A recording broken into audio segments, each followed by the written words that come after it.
কৃতজ্ঞতা জানাই 24 July August গণ অভ্যুত্থানে ছাত্র এবং আলেমরা কাঁধে কাঁধ মিলিয়ে লড়াই করেছিল বলেই বাংলাদেশ নতুন করে স্বাধীন হয়েছে। আমরা দেখেছি বিগত 16 বছরে মাদ্রাসার ছাত্রদের কিভাবে নির্যাতিত করা হয়েছে, সমাজের সকল সুযোগ সুবিধা থেকে দূরে রাখা হয়েছে, ইসলাম বিরোধী ট্যাগিং এর মাধ্যমে মুসলমানদেরকে সমাজের মূলধারা থেকে, সমাজের জাতীয় সংস্কৃতি থেকে ইসলামকে দূরে রাখার চেষ্টা করা হয়েছে।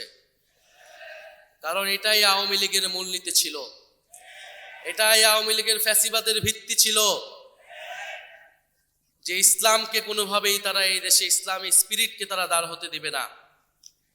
এবং তার সাথে যুক্ত হয়েছিল প্রতিবেশী রাষ্ট্রের দালালি।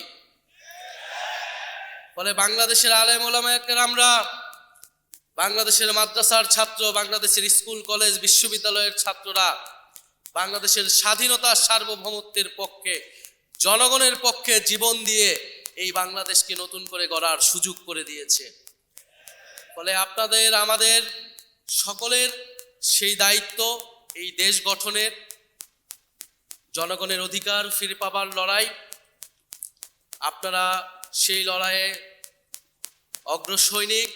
আমরা ছাত্ররা আমাদের পক্ষ থেকে চেষ্টা করেছিলাম, আপনারা এসে সাথে দাঁড়িয়েছিলেন বলেই আমরা সফল হয়েছি। আমরা এখনো বিশ্বাস করি বাংলাদেশকে এগিয়ে নিয়ে যেতে হলে, আমাদের শহীদদের আকাঙ্ক্ষার স্বপ্ন পূরণ করতে হলে আমাদের সেই ঐক্য প্রয়োজন। জাতীয় ঐক্যের কথা অনেকে বলে, জাতীয় ঐক্য বলতে আমি কোনো কয়েকটা রাজনৈতিক দলের ঐক্যকে বুঝি না। জাতীয় ঐক্যকে আমি বুঝি বাংলাদেশের সকল সামাজিক রাজনৈতিক শক্তির ঐক্য, এবং সেখানে আলেম ওলামায়ে কেরামরা সবচেয়ে গুরুত্বপূর্ণ ভূমিকা পালন করতে পারবে। আপনারা আজকের এই জাতীয় সম্মেলনে 7 দফা দাবি জাতির কাছে উপস্থাপন করেছেন। আমরা মনে করি এখানকার প্রত্যেকটি দাবি ন্যায্য। জাতীয় নাগরিক পার্টির পক্ষ থেকে আমরা আপনাদের এই সকল দাবির প্রতি পূর্ণ সংহতি জ্ঞাপন করছি। আমরা সরকারের অংশ হতে পারি অথবা না পারি, আপনাদের এই দাবির পক্ষে জাতীয় নাগরিক পার্টি সবসময় মাঠে থাকবে এবং আপনাদের পক্ষে কথা বলবে।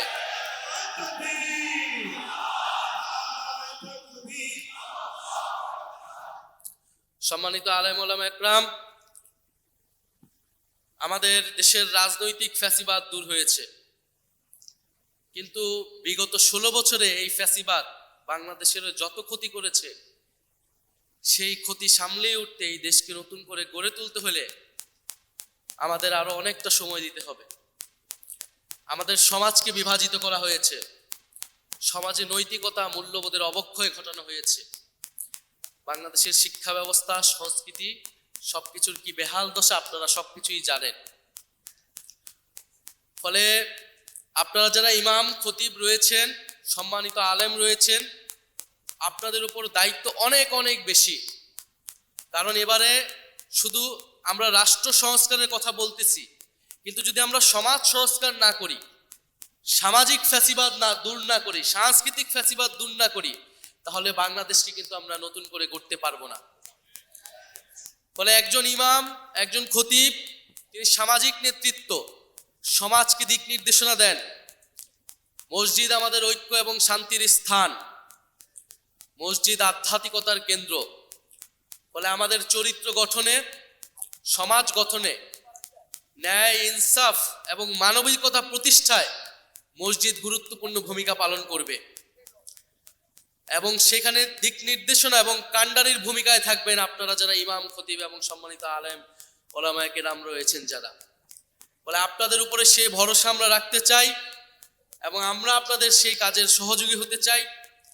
শুধু রাষ্ট্র পুনর্গঠন নয়, আমাদেরকে সমাজ পুনর্গঠন করতে হবে, আমাদের ব্যক্তির চিন্তা মানসিকতার পুনর্গঠন করতে হবে। এবং এই ফ্যাসিবাদ আমাদের মধ্যে যে বিভাজন তৈরি করেছে, যে অনৈতিকতা তৈরি করেছে, যে বেইনসাফি সমাজে প্রতিষ্ঠা করেছে, তার বিরুদ্ধে গিয়ে আমাদের একটি দায় ও দরদের বাংলাদেশ, ইনসাফ ও মানবিকতার বাংলাদেশ প্রতিষ্ঠা করতে হবে।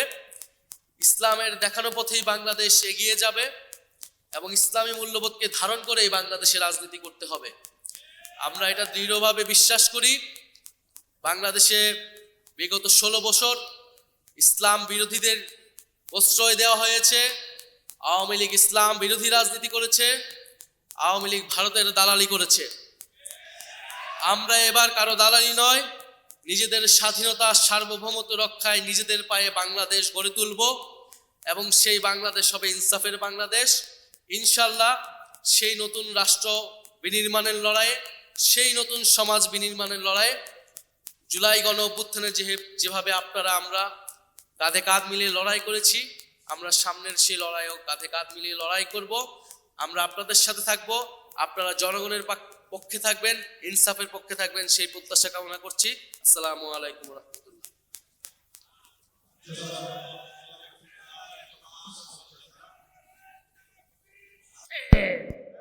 আমাদের পরিষ্কার কথা, কাদিয়ানীরা এই দেশে তারা তাদের ধর্ম নিয়ে, কাদিয়ানী ধর্ম নিয়ে থাকবে, আমাদের ধর্ম নিয়ে টানাটানি করবে, রসুলের মসনদ নিয়ে টানাটানি করবে, আমরা বরদাস্ত করব না। এবং আমি আর একটা কথা বলি, বর্তমান অন্তর্বর্তীকালীন সরকার, আপনি এই দেশের আপনি এই দেশের কেয়ারটেকার, আপনি নির্বাচিত সরকার না, কিন্তু দেখছি আপনি অনেক কিছু করছেন। আপনি দেশের অনেক কাজ করছেন। আপনি যা মানবাধিকার কমিশনের নামে এই দেশে ইসলাম বিরোধী যে কমিশনের অফিস করেছেন, এটা আমরা বরদাস্ত করি না। এটাকে এই দেশ থেকে প্রত্যাহার করে নিতে হবে এবং দেশ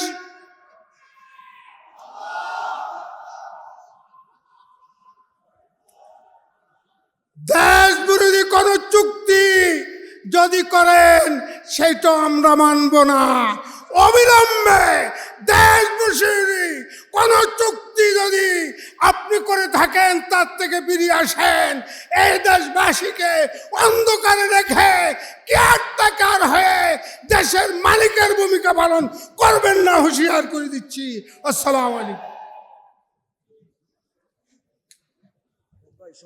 সব একটু মিট করেন। আমাদের উপস্থিতি এই পর্যায়ে আপনাদের সামনে গুরুত্বপূর্ণ বক্তব্য নিয়ে আসছেন জুলাই আন্দোলনের অন্তর্গত যার ভূমিকার জন্য আজকে আমরা দ্বিতীয়